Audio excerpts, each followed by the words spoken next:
Hey guys, what's up? It's Amanda. We are back today and we are talking about 5 ways to be kinder to yourself. So let's get into it.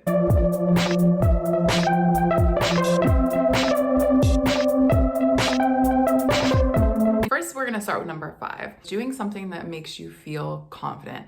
Now, that can mean a variety of different things. I know for myself that if I've gone through my to-do list and I'm feeling productive, and yes, every day I do write a to-do list, it holds me accountable, which, as you already know, I need accountability, but it also makes me feel like I have done all of the things that I need to do. One of the other things that I like to do too, that also makes me feel confident, is giving myself a compliment every morning when I wake up. Whether that's I feel accomplished, I feel rested, I feel excited, I feel smart, like all of those things. And yes, that kind of goes back to, daily affirmations, which I do think is important. We'll talk about that in another video. It is important that you honor those certain feelings that you have about yourself.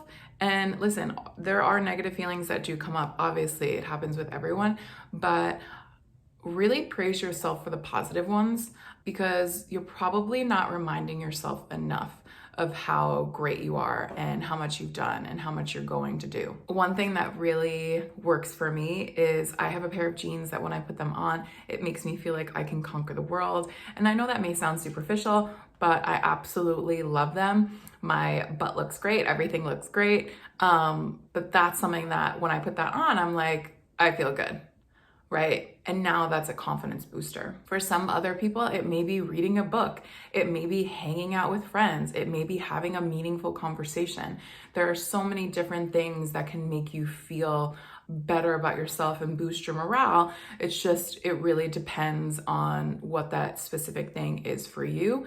And I really challenge you to find out exactly what it is, because sometimes what we can do is, I call it the hamster wheel, and we get on this hamster wheel and it's literally like day in, day out. We're doing all of the necessary things and we're checking the boxes versus living our lives to our true potential. So that also leads us into number 4, which is listen to your body. What does your body need and want? I know I've talked about, listening to your body in terms of nutrition with intuitive eating, but this is a little something different because now we're talking about emotional and mental and physical stress, right? Listening to your body is really important, and it takes a really long time to kind of tap into that, but it's a game changer. So when I talk about listening to your body and like knowing what you need and you want, it's really about being in tune with all of those emotional, mental, physical triggers that actually happen throughout the day, right? So a very simple example is I'm the type of person that I do work out 5 to 6 times a week, sometimes 7 depending on how I'm feeling. But honestly, in the past 2 weeks, I haven't really been doing all of that much. What I've been doing is taking a break from my program and really listening to my body mentally and physically and emotionally, and taking a walk on the treadmill for 30 minutes a day or an hour a day, or taking a walk outside.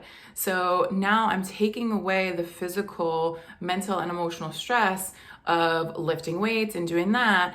But now I'm really listening to what is gonna make me feel good, make my body feel good at that moment. Right? This does not mean that I'm going to stop weight training, doesn't mean that I'm going to stop, going to the gym. That's not what that means, or stop being active. It means that I needed to take a break for 2 weeks. Now, starting this week, I feel like I can get back into it, right? Because then you start this cycle. If I didn't take the break, you now start this cycle of like, I need to work out, I'm dreading it, I don't want to do it. I'm mentally drained, I'm physically drained, but I'm still going to push myself through this. Like, there's some times where the reset takes a minute. It doesn't just happen overnight, right? It takes like a week to 2 weeks for your body to start to feel a little bit better. And sometimes what also ends up happening is that if you are pushing yourself with certain things, you can actually cause more harm than good, because now you're just adding stress on top of stress on top of stress on top of stress. And that's obviously what we're trying to mitigate. Number 3, which is move more and be more active. Obviously, this is one of my top things in everything that I talk about, because I think movement is so important. What movement feels good for you right now? Is it a stretch? Is it a 10-minute walk? Is it a cycling class? Is it a stretching class? Is it a yoga class? Is it gonna be a hike? Is it, going shopping? Like, there's so many different ways for you to move, which obviously we all know that movement releases endorphins, it releases those feel-good hormones, and that in turn produces a relaxation response, a feel-good response. And like I said, this doesn't mean that you're like killing it in the gym. The thing that is going to boost those feel-good hormones and reduce the amount of stress that you're actually doing. I don't suggest when you are super stressed that you go into the gym and do a really hard workout. You don't always end up feeling amazing afterwards. Sometimes it can make you feel even worse. So really being in tune with your body and listening to what it needs and what it wants is super important. That leads us to number 2, which is stop beating yourself up. I've talked about this in some of my other videos, but it is so important that if you are not loving yourself, that you start doing that and you find ways to do that, right? Social media and basically society can make us feel really, really crappy about ourselves. It brainwashes us to think that we need to look a certain way, act a certain way, be a certain size. We need to lose weight, gain weight, like fad diets, fillers for your face, Botox, all of these things. And I am not against these things at all. But what I'm saying is that if you are doing them because society is telling you to do it versus you doing it for yourself, maybe we need to reevaluate, right? We could just sit here all day and just shower ourselves with negative comments. And now again, we're on that hamster wheel of I'm not good enough, I'm not pretty enough, I'm not skinny enough, I'm not thick enough, I'm not smart enough, like all of these things where you're just not enough, where it's like, why can't you be enough?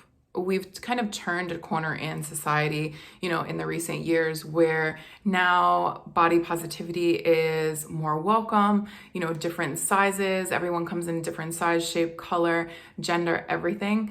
And I think that, if we just sit here and are negative constantly about ourselves, what type of life is that we're actually leading? Not a very healthy one, right? And not a very enjoyable one. One thing that I haven't talked about on my channel yet is the way that you treat yourself is basically a green light for how other people treat you. And if you're treating yourself like garbage, people are gonna treat you like garbage. So after all of the things that we've talked about, reassess, reset, start over. This is all baby steps. This does not happen overnight. I've been on a social media platform for about 20 years, maybe a little less than that, right? Maybe like 15. It's like a movie reel, right? Where it's like over and over and over and over again, we are, told all of these negative things about ourselves. And it takes a really long time to kind of understand that that's maybe great for this person, but that's not great for me. It now becomes this thing of what do I need to listen to? What do I need to acknowledge? And what do I not even need to waste my time on? That's not for me to tell you. That's for you to decide for yourself what's worth your time and what's not. And lastly, our number 1 tip is take a deep breath. A lot of the things that are going on in the world specifically now can cause a lot of emotional and mental stress, right? On top of that, we have our daily responsibilities, we have work, we have families. There's so many different things that we need to juggle, and there's so many different hats that we need to wear, that when was the last time that you took a step away to take a deep breath and to release that stress? I've talked about in one of my other videos that breath work is so important because that's the relaxation response for our body. When you breathe, our body relaxes. If you're actually taking the time to focus on your breathing, I'm not talking about just breathing in general, right? We all need to breathe to live. I'm talking about taking 2 minutes out of your day, 5 minutes, 10 minutes, depending on what you can do for yourself, but taking that time to really go through and take deep breaths. You know, what I've been doing recently is doing a lot of breath work and meditation when I sleep. The breath work is obviously super important. One of the things that I'm doing regularly is the 4-7-8 protocol, which is basically you breathe in through your nose for 4, you hold it for 7, and then you breathe out through your mouth for 8. And you can do that anywhere between 4 and 10, 15 times, whatever really works for you. But it does create that relaxation response. And it also helps you clear your mind.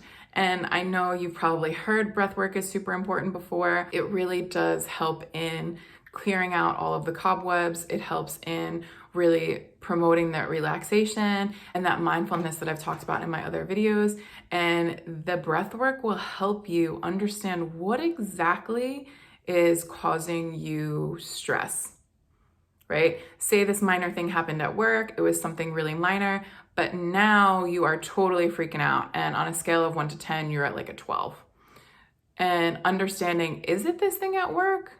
Why am I overreacting about it if this thing is not that important? Or is it a cumulative adding of work, family, life, financial, physical, emotional, mental? What is it? So it brings in that mindfulness. That's it for today. Like, comment, subscribe. Let me know down in the comments what you've thought about these tips, if you're doing them now, and if you're struggling to really tackle one or the other. I'd love to know about it, and I'll see you guys next time. Bye.